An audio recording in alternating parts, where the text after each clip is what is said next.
ভাগ্যেশ photo সেশনটা হলো। বলি না যে প্রত্যেক ক্ষেত্রে অপরাধীরা আসলে অপরাধের একটা করে চিহ্ন ছেড়ে যায়। ক্রিমিনাল সাইকোলজির ভাষার ক্ষেত্রে বলা হয় তদন্তের ক্ষেত্রে, ঠিক সেরকমভাবে আমরা দেখলাম যে এই দেদার ফটোশ্যুটের মধ্যে ফটোশ্যুটগুলোর আগে পরে যেগুলো চললো সেখান থেকে অদ্ভুত রকমভাবে মুখোশটা খুলে গেল আরও একবার মোহাম্মদ ইউনূসের। আজকে আরও একবার সেই দিকে নজর রাখবো যে দেখুন কত বড় পরিকল্পনা রয়েছে, কত বড় পরিকল্পনার জন্য আজকে এই গোটা জিনিসটাকে রেডি করা গেল, তাও কাঁড়ি কাঁড়ি টাকা খরচ করে একটা জায়গা। একটা একটা করে দেখাই। প্রথমে দেখাবো যে ফটো সেশনের আগে একটা ট্রায়াল রান চলছে, যাকে আমরা বলি রিহার্সাল চলছে সেখানে, যেখানে এই ছবি এখানে ভিডিও রয়েছে আমার কাছে, আমি পরবর্তীকালে দেখাবো যে কিভাবে সেখানে বসে গোল গোল করে ঘুরছে। আসলে যে ট্রায়াল রানটা, সেই ট্রায়াল রান দেখুন, এখানে ট্রায়াল রান ইউনূস দাঁড়িয়ে রয়েছে, তার পাশে একটা স্টিলের চেয়ার রয়েছে, সেই স্টিলের চেয়ারে নাকি শক দেওয়া হয়। ন্যূনতম নলেজ যাদের আছে তারা জানেন যে আসলে স্টিলের চেয়ারে শক দেওয়ার কাজ হয় না, শক দেওয়ার কাজ সবসময় কাঠের চেয়ারে, সেখানে আলাদা আলাদা করে ইলেকট্রিক নেটওয়ার্ক থাকে, সার্কিট থাকে। কিন্তু এখানে চলছে, এই পরবর্তীকালে একটা ভিডিও দেখাবো আপনাদেরকে যে কিভাবে একজন সেই স্টিলের চেয়ারে বসে গোল গোল গোল গোল করে ঘুরছে, যেরকম সেলুনে থাকে যে চেয়ারগুলো, আর ঘুরে ঘুরে দেখছে যে চেয়ারটা ঠিক পাকাপোক্ত কিনা, চলবে কিনা। সেই ছবি এক্সক্লুসিভলি এই মুহূর্তে। আর কত মিথ্যে বলবে এরা, একটা দেশকে শেষ করে দিল আর একটা দেশের দিকে নজর দিয়ে বসে আছে শকুনের চোখ নিয়ে, কিন্তু দেশটার নাম ভারত কিছু করতে পারছে না। আর দেশটার নাম ভারত বলেই তাই প্রত্যেক মুহূর্তে আমরা এই খবরগুলো করতে পারছি। দেখুন বাংলাদেশের লোকেরাও দেখছেন, এপারের লোকেরাও দেখছেন যে এক শ্রেণীর ভুয়ো সাংবাদিক তারা নাকি এইসব নিয়ে বড় বড় লেখা লিখছেন, আসলে বিদেশি ফান্ড নিয়ে, বিদেশের টাকা নিয়ে বা জামাতের টাকা নিয়ে মদতপুষ্ট হয়ে এই ধরনের খবর তারা জোর করে গিলাচ্ছে। ট্রায়াল রান চলছে, হাসি মজার মধ্যে দিয়ে ট্রায়াল রান চলছে, কিভাবে যে এখানে এই ধরনের এই চেয়ারটাকে দেখানো হবে, ফটো সেশন হবে। নেক্সট ছবি দেখাবো আমি, ট্রায়াল রানটা তো দেখালাম, উপরে কেউ বসে রয়েছে। এবার দেখাবো আমি চকচকে পরিষ্কার দেওয়াল। আচ্ছা, এতদিনের গুম ঘর, আয়না ঘর, কি বিভৎস, সেখানে নাকি সূর্যের আলো পৌঁছতো না। এই তো ঝাঁ চকচকে আলো আমি দেখতে পাচ্ছি, টিউব কানেকশন লাগানো রয়েছে প্রত্যেকটা ফ্রেমের বাইরে। দেখুন চকচক করছে ওয়াল, একদম পলেস্তরা চকচক করছে, প্লাস্টার অফ প্যারিস সাদা রং করা হয়েছে, কোথাও এক বিন্দু ঝুল খুঁজে পাবেন না। এ কেমন আয়না ঘর, কতদিন ধরে নাটক করা হয়েছে, এই জন্য 6 মাস সময় লেগেছে যাতে পুরোটা তৈরি করা যায়, রং টং করে ট্রায়াল রান দিয়ে সাজানো গোছানো যায় একটা সেট, একটা সিনেমা শুটিং এর সেট। নেক্সট এমন গ্রিল, আয়না ঘরের যে সমস্ত চোরা কুঠুরি রয়েছে, যেখানে নাকি মানুষ নিজের প্রাণ ত্যাগ করেছে কষ্ট যন্ত্রণার মধ্যে দিয়ে, গুম ঘরের মধ্যে দিয়ে, সেখানকার গ্রিল দেখুন সদ্য রং করা হয়েছে। এই গ্রিলে কোথাও জং নেই, চকচক করছে গ্রিল। এই নাকি আয়না ঘরের গ্রিল। এত বাজে স্ক্রিপ্ট, এত বাজে সেটআপ, আমেরিকা তো চড় মেরে পয়সা ফেরত নিয়ে নেবে প্রত্যেকের থেকে, বলবে কোনো কাজ করনি, ঢপের কীর্তন, সমস্ত পয়সা ফেরত নিয়ে নেবে। গ্রিল আছে অথচ জং নেই, চকচক করছে গ্রিল। নেক্সট ছবি দেখাবো আমি, ইউনূসের দপ্তর থেকে কিন্তু এই ছবিগুলোকে পাবলিশ করা হয়েছে। আমি বলছি ছবিগুলো কিন্তু আমার কালেকশন নয়, রিপাবলিক বাংলা কিন্তু ওখানে গিয়ে ছবি তুলে আনিনি, এই ছবিগুলো ইউনূসের দপ্তর থেকে তোলা হয়েছে। দেখুন বড় বড় করে কোণে আমি লিখে দিয়েছি সৌজন্য ইউনূসের দপ্তর থেকে ছবিগুলোকে দেওয়া হয়েছে।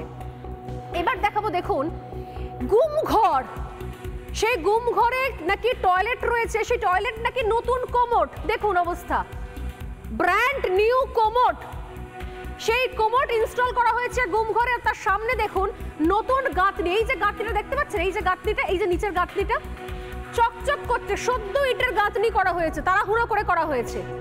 একটা দেওয়াল, সেই দেওয়ালটাকে মাঝখানে চটিয়ে কোনো রকম ভাবে একটা, এই সামনে যেটা দেখাচ্ছি আমি, সামনে এটা দেখুন, কোনোভাবে কয়েকটা ইট জুড়ে সেখানে দেওয়ালে গাঁথনি করা হয়েছে। একটা সবুজ আচ্ছা খাসা দেওয়াল ছিল, সেটাকে ভেঙে রাতারাতি সেখানে একটা গাঁথনি করা হয়েছে। এটা নাকি হচ্ছে আয়নাঘর গুম ঘর, বোঝো ঠেলা। কোন দেশে ভাই আয়নাঘর গুম ঘরের মধ্যে এত দামি কোমোড সিস্টেম থাকে? এটা নর্মাল কোমোড নয়, দামি কোমোড লাগানো রয়েছে। এরপর তো আরো ভালো, আরো মজার ছবি, ব্র্যান্ড নিউ সুইচ বোর্ড। এত ভালো সুইচ বোর্ড আমার আপনার বাড়িতেও হয়তো থাকে না। দেখুন কি ভালো সুইচ বোর্ড লাগিয়ে রেখেছে। তাড়াহুড়ো করতে গিয়ে বিদেশ থেকে ফান্ড এসছে তো, আমেরিকা থেকে কোটি কোটি টাকা, ইউএসএ এর টাকা, করবেটা কি?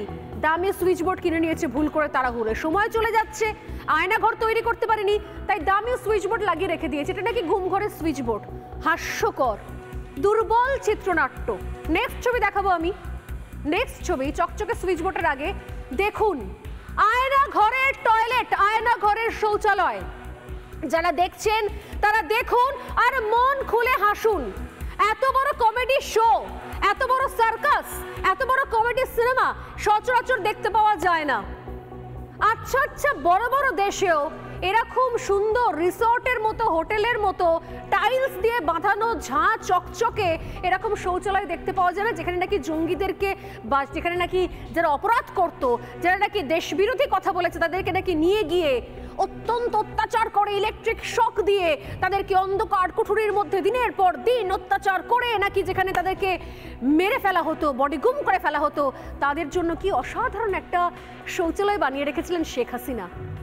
গল্প কথা, গল্পে গরু গাছে ওঠে, আর বাংলাদেশে গল্পে আয়না ঘরে রিসর্টের মতো শৌচালয় থাকে। এদের সত্যি সত্যি উচিত হচ্ছে গল্প উপন্যাসে মন দেওয়া, এই সমস্ত বাঁদরামো বন্ধ করে মন দিয়ে গল্প উপন্যাস লেখা।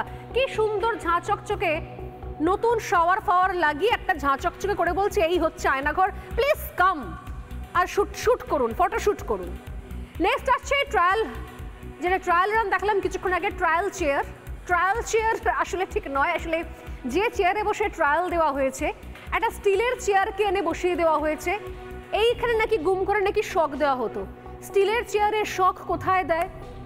যারা ন্যূনতম ইলেকট্রিকের নলেজ রাখেন তারা জানেন যে স্টিলের চেয়ারে কখনো শক দেওয়া হয় না, শক দেওয়া হয় কাঠের চেয়ারে বসিয়ে, এবং তার পেছনে ইলেকট্রিক কানেকশন থাকে। স্টিলের চেয়ারে যদি শক দেওয়া হয় তাহলে পুরো স্টিলের চেয়ারটাই তড়িতাহত হয়ে যাবে, যিনি সেই চেয়ার ধরবেন তিনি পর্যন্ত শকড হয়ে যাবেন, আলাদা করে মাথা বা হাতে শক দেওয়ার দরকার থাকবে না। এই নিবে এই সমস্ত গল্প কথা বাদ দিয়ে আমরা এগিয়ে যাই, নেক্সট ছবিতে দেখি।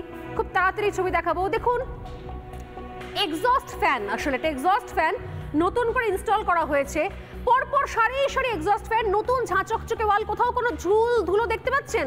দেখতে পেলে আমাকে বলবেন কিন্তু। যারা দেখছেন টিভিতে, যারা দেখছেন ইউটিউবে, প্লিজ কমেন্ট করে জানাবেন যে হ্যাঁ স্বর্ণালীদি আমরা কিন্তু ধুল ঝুলো দেখতে পেয়েছি, আপনি দেখতে পাচ্ছেন না। দেখুন এক একটা ঘরে দেখবেন, আমি দেখাচ্ছি আপনাদের, ডাবল ডাবল চিমনি, যাতে কোনো কষ্ট না হয়, যাতে সঙ্গে সঙ্গে যাতে কোনো অসুবিধা না হয়, যাতে ভেতরে ঘরটা গরম না হয়, গরম বাতাস বেরিয়ে যায়। হাস্যকর নয়? শেখ হাসিনা নাকি এত উদার মনে ছিলেন, তিনি নাকি double double chimney, double double exhaust fan নাকি লাগিয়ে রেখে দিয়েছিলেন যাতে বন্দীদের কোনো কষ্ট না হয়। আরে গুম ঘরটাই ছিল না তো বন্দীদের কষ্ট কোত্থেকে? তাড়াতাড়ি করে সাজাতে গিয়ে ভুলভাল জিনিস সাজানো হয়ে গেছে। নেক্সট আমি দেখাবো, দেখুন বিদেশি সাংবাদিকদের, দেখুন বিদেশি সাংবাদিক নিয়ে গেছেন, যারা টাকা দিয়েছে মালিকদের তো নিয়ে যেতে হবে, মালিক পক্ষকে নিয়ে গেছে মোহাম্মদ ইউনূস দেখাবার জন্য যে finally sir we have arranged, আমরা একটা কিছু অ্যারেঞ্জ করে ফেলেছি, একটা টেম্পোরারি গুম ঘর, আয়না ঘর বানানোর জন্য আপনারা যে ফান্ড দিয়েছিলেন কিছু আমরা বানিয়ে নিতে পেরেছি। বিদেশি সাংবাদিকদের পাশে নিয়ে মোহাম্মদ ইউনূস কথা বলছেন। আর কোনো ছবি রয়েছে? আরো অনেক ছবি রয়েছে ইউনূসের দপ্তরে, আমি দেখছিলাম প্রায় 50-52খানা ছবি, অত ছবি দেখানোর সময় নেই আমার।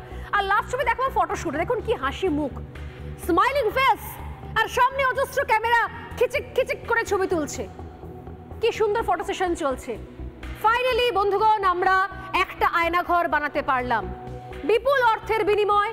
যে দায়িত্ব আমাদের দেওয়া হয়েছিল আমেরিকার তরফ থেকে, যে দেশের মধ্যে চূড়ান্ত অরাজকতার পরিস্থিতি তৈরি করা, অরাজক পরিস্থিতি, এবং তারপর দেখাও যে তুমি গুমঘর বা আয়নাঘর খুঁজে পেয়েছো, সেটা ফাইনালি দেখানো গেল। আমি সত্যি সত্যি এই নতুন এতগুলো ছবি, প্রায় আমি দেখছিলাম যে সরকারের তরফ থেকে প্রায় 52খানা ছবি, সম্ভবত 52 বা 53খানা ছবি আপলোড করা হয়েছে। তার মধ্যে কিছু ছবি আমি তুলে ধরে দেখালাম। যে চেয়ার, সেই চেয়ার দেখে বলা হচ্ছে নাকি শেখ হাসিনা ডিজিএফআই কে দিয়ে বিরোধী নেতাদের ধরে এনে আয়নাঘরের চেয়ারে বসে নাকি ইলেকট্রিক শক দিত। কিন্তু ইলেকট্রিক চেয়ার যদি মেটালিক হয় তাহলে টর্চার সেলে টর্চার করার জন্য ফ্লোরে দাঁড়িয়ে থাকা শরীর দিয়ে বিদ্যুৎ প্রবাহিত হবে, এবং এই কারণে সারা পৃথিবীতে ইলেকট্রিক চেয়ার তৈরি হয় কাঠ দিয়ে।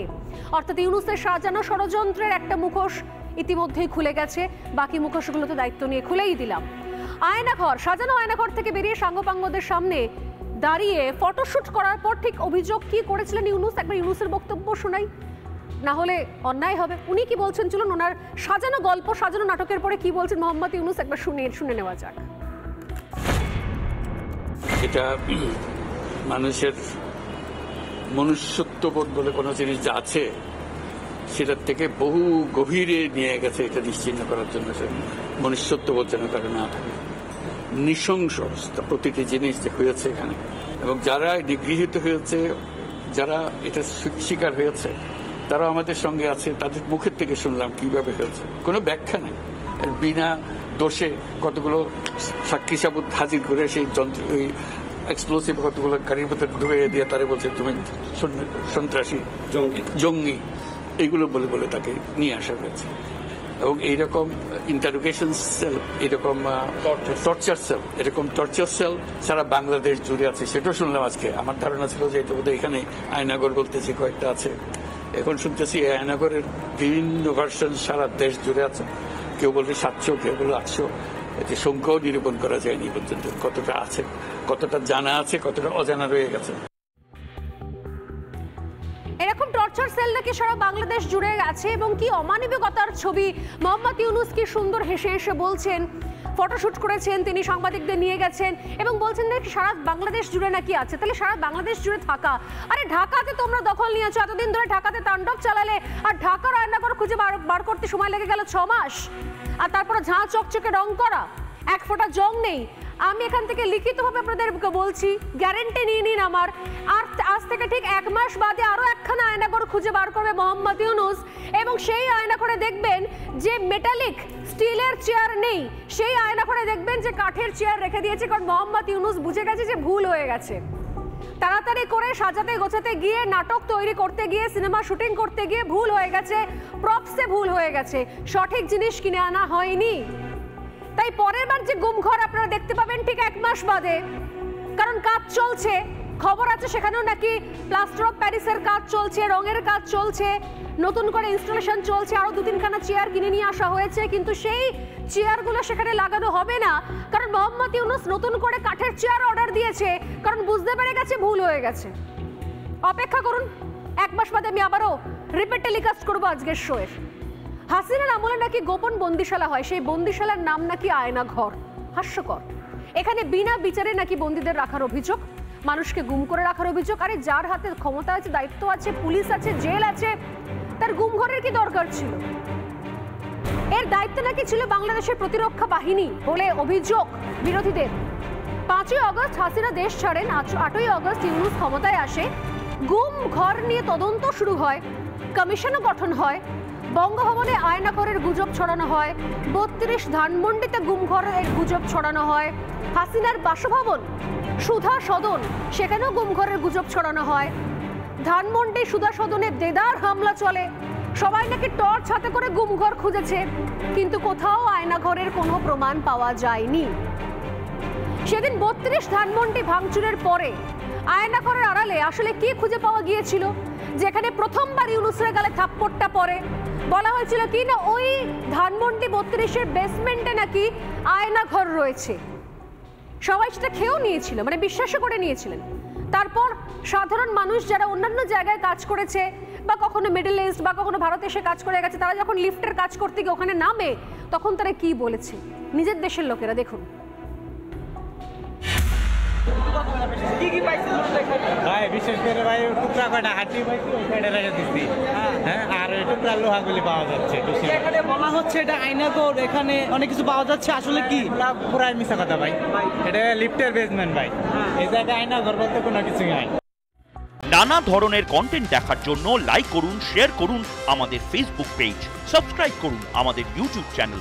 পাশাপাশি অন্যান্য ব্রেকিং নিউজের জন্য অবশ্যই চোখ রাখুন রিপাবলিক বাংলায়।